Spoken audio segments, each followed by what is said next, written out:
Salah satu nubuatan yang terjadi, yang pasti terjadi dalam kitab Wahyu adalah pada akhir zaman terjadi peperangan. Di mana orang-orang akan saling membunuh, tidak peduli nyawa. Bangsa melawan bangsa, kerajaan melawan kerajaan, dan ini akan mengakibatkan krisis ekonomi global. Dalam beberapa minggu ini saja kita tahu perang antara Rusia dan Ukraina itu menyebabkan harga minyak dunia naik. Krisis terjadi di mana-mana, kenaikan harga, banyak pengusaha mengeluh, banyak industri mengeluh. Bukan cuma karena kenaikan bahan baku, tetapi distribusi barang pun mengalami kenaikan. Itu baru 1-2 negara yang berperang. Bagaimana kalau lebih banyak negara lagi yang berperang? Bagaimana cara Bapak menyelamatkan kita sebagai gereja Tuhan? Bagaimana cara Bapak melindungi, memberikan mujizat untuk umat-umat pilihannya? Apa yang kita harus lakukan sebagai gereja Tuhan? Bukan cuma secara pribadi, tapi secara komunitas. Selamat datang dalam program Law of Liberty, kebenaran, hukum, kabar baik yang memerdekakan.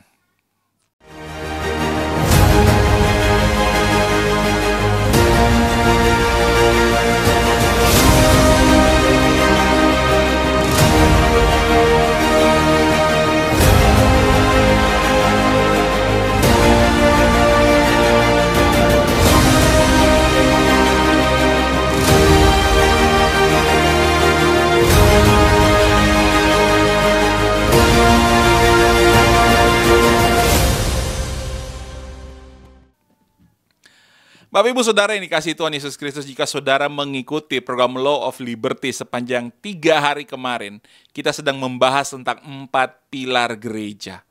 Yang pertama adalah pengajaran rasul-rasul, yang kedua bersekutu, persekutuan dan berkumpul, yang ketiga memecahkan roti, dan yang keempat hari ini akan kita bahas adalah berdoa. Mengapa kita perlu membahas ini? Karena gereja sedang dipersiapkan Bapa untuk menghadapi tantangan akhir zaman. Mungkin saudara berkata, akhir zaman masih jauh lah. Ini belum lah. Bapak Ibu Saudara yang dikasihi Tuhan. Perang Rusia dan Ukraina saja sudah membuat panik kita di Indonesia.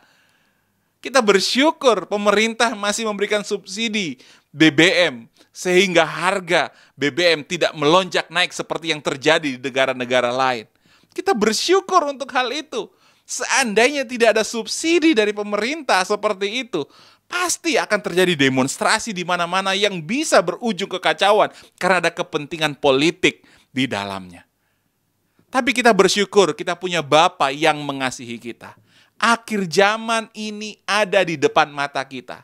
Kita bersyukur karena kasih Bapa. Dia memberitahukan, dia mewahyukan kepada kita supaya kita bersiap-siap untuk bertindak, untuk berbuat, untuk melakukan sesuatu yang di dalam kehendaknya. Itu yang akan membuat kita kuat, bahkan kita mampu menolong orang-orang yang membutuhkan. Pilar gereja yang keempat adalah berdoa. Dalam kitab Yakobus 4 ayat yang pertama dikatakan begini, dari manakah datangnya sengketa dan pertengkaran di antara kamu? Bukankah datang dari hawa nafsumu yang saling berjuang di dalam tubuhmu? Kamu mengingini sesuatu, tetapi kamu tidak memperolehnya. Lalu kamu membunuh, kamu iri hati, kamu tidak mencapai tujuanmu, lalu kamu bertengkar dan kamu berkelahi. Kamu tidak beroleh apa-apa karena kamu tidak berdoa. Orang membunuh, iri hati, berselisih, bertengkar, akarnya ternyata menurut firman Tuhan, karena dia punya keinginan tetapi tidak memperolehnya. Itu sebabnya Kain membunuh Habel, karena Kain punya keinginan, dia tidak memperolehnya. Disitulah dia membunuh. Itulah juga yang akan terjadi di akhir zaman. Seperti yang diwahyukan, dinubuatkan dalam kitab Wahyu 6 ayatnya yang keempat. Dan majulah seekor kuda lain, seekor kuda merah padam, dan orang yang menungganginya dikaruniakan kuasa untuk mengambil damai sejahtera di atas bumi. Sehingga apa? Mereka saling membunuh. Iri hati, punya sebuah keinginan yang tidak tercapai, mereka saling membunuh.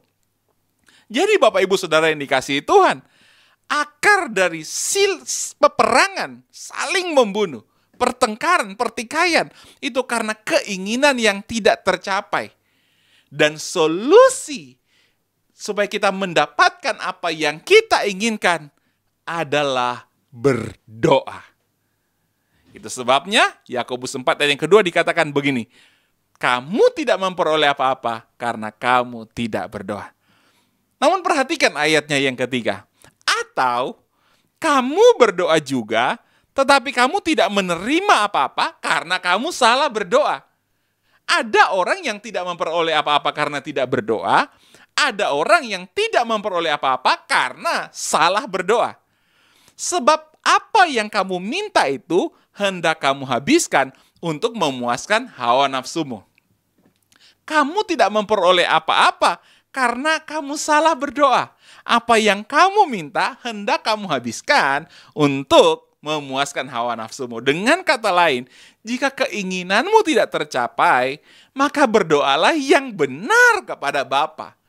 Mintalah yang sesuai dengan kehendak Bapa, bukan kehendak kita. Nah, Bapak Ibu Saudara yang dikasihi Tuhan, saya ingin menjelaskan kepada saudara.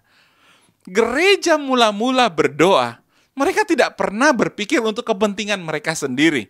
Mereka tidak berpikir bagaimana mereka bisa memiliki gedung yang megah.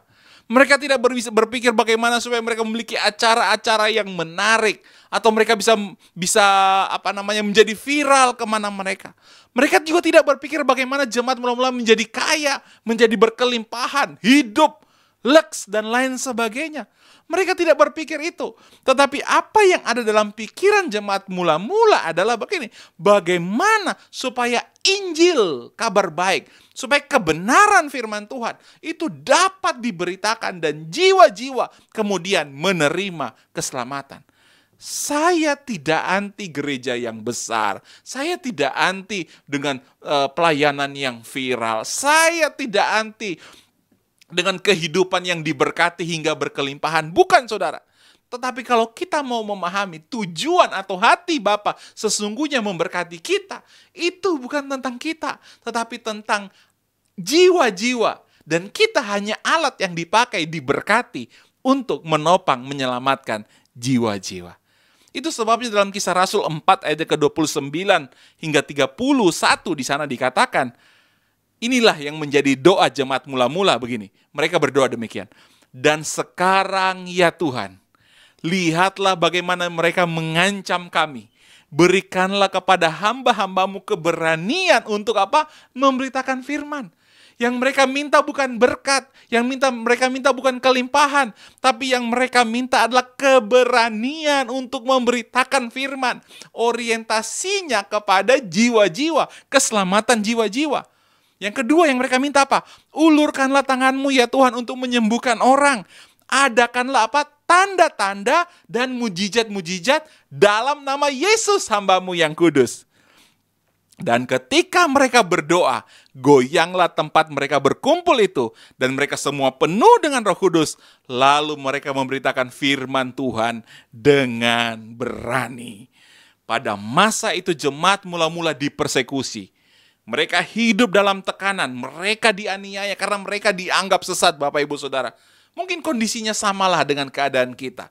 Bedanya kasusnya aja. Kalau mereka akibat persekusi, kita akibat peperangan, akibat krisis ekonomi, kita takut, kita menjadi khawatir, kita menjadi menderita karena krisis ekonomi yang terjadi. Jika jemaat mula-mula doanya dijawab, maka saya percaya doamu dan doaku pun pasti dijawab oleh Bapa saat kita memikirkan jiwa-jiwa. Ketika tekanan sedang terjadi, ketika kegentaran sedang terjadi di sekeliling kita, mintalah kepada Bapa keberanian untuk memberitakan Injil.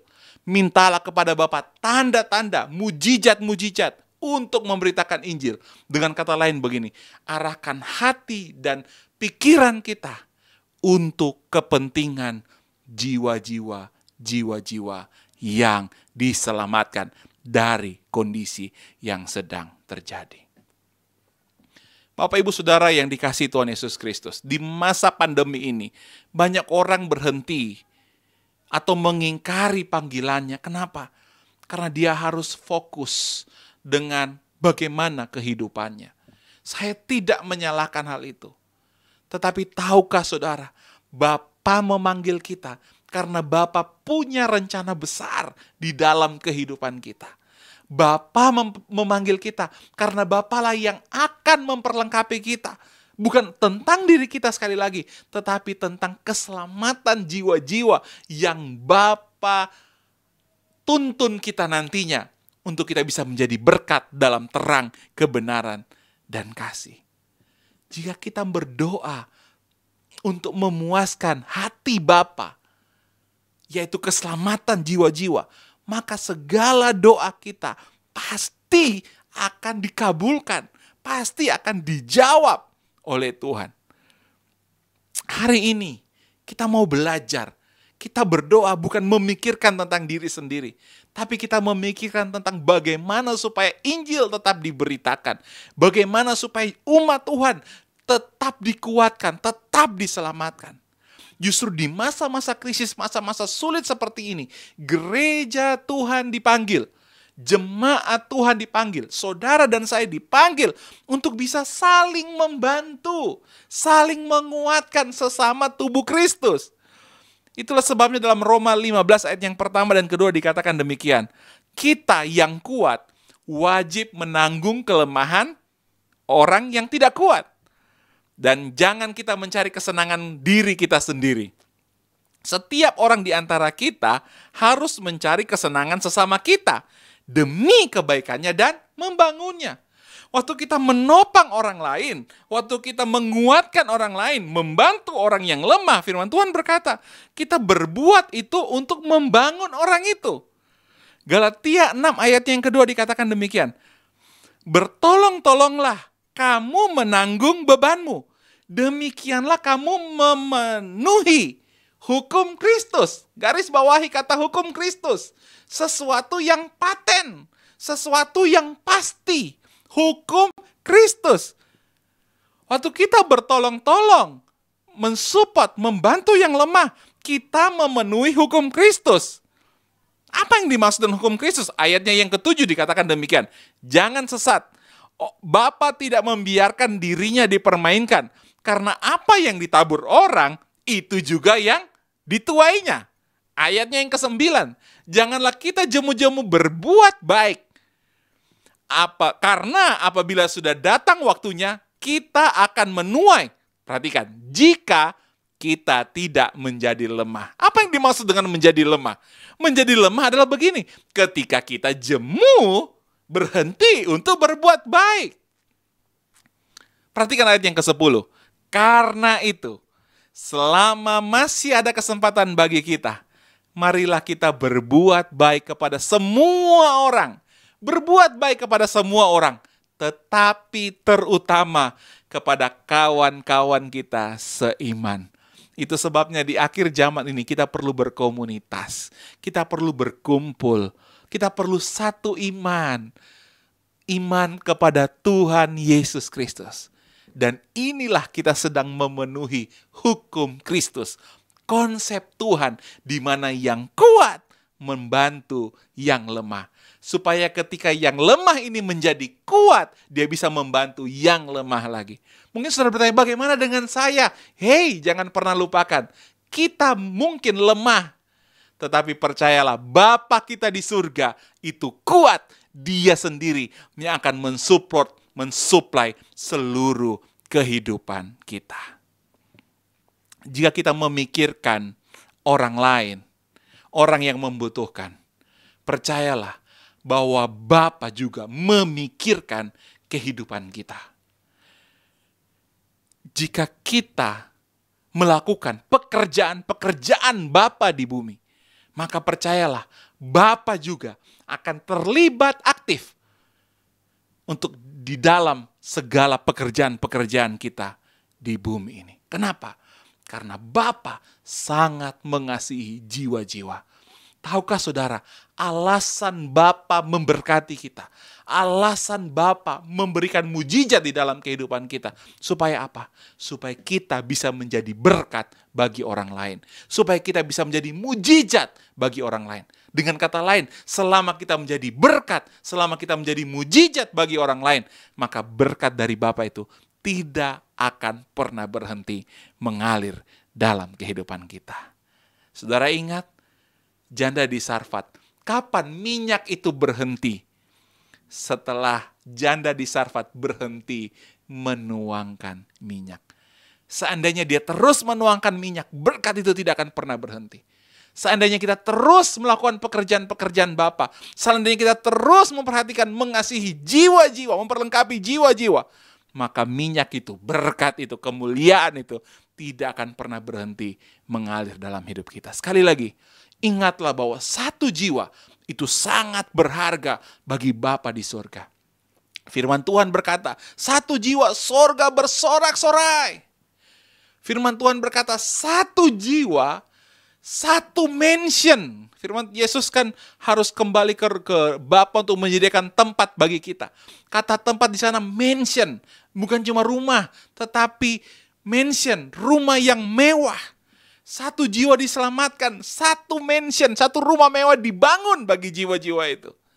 Dan di surga, emas permata itu cuma debu, saudara. Karena itu jalan-jalan di sana terbuat dari emas, lantainya terbuat dari permata. Yang berharga bagi surga adalah jiwa-jiwa, bukan tentang emas dan permata. Dengan kata lain, saat kita memikirkan jiwa-jiwa, mereka yang dikasihi oleh Bapa, mereka yang terhilang, yang perlu keselamatan dari Bapa, maka Bapa akan memberkati kita, supaya kita menjadi alat bagi kemuliaannya. Bukan cuma sekedar menjadi alat bagi kemuliaannya, supaya apa yang menjadi penghidupan kita, apa yang menjadi kebutuhan kita, kita bisa terpenuhi semua, dan kita menjadi semakin maksimal dalam menjadi berkat. Itulah hukum Kristus. Itulah konsep berdoa yang benar. Bukan tentang memuaskan diri kita sendiri, tetapi tentang apa yang menjadi isi hati Bapa. Keselamatan jiwa-jiwa, terutama saudara-saudara kita yang seiman. Akhir zaman ini adalah kesempatan kita menuai banyak jiwa untuk kemuliaan Tuhan. Saat kita berkata, mau, aku siap ya Tuhan, maka Tuhan akan memperlengkapi, memberkati kita luar biasa. Tetap semangat, tetap percaya, tetap berdoa. Tuhan Yesus memberkati. Shalom, shalom.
Bagi dia,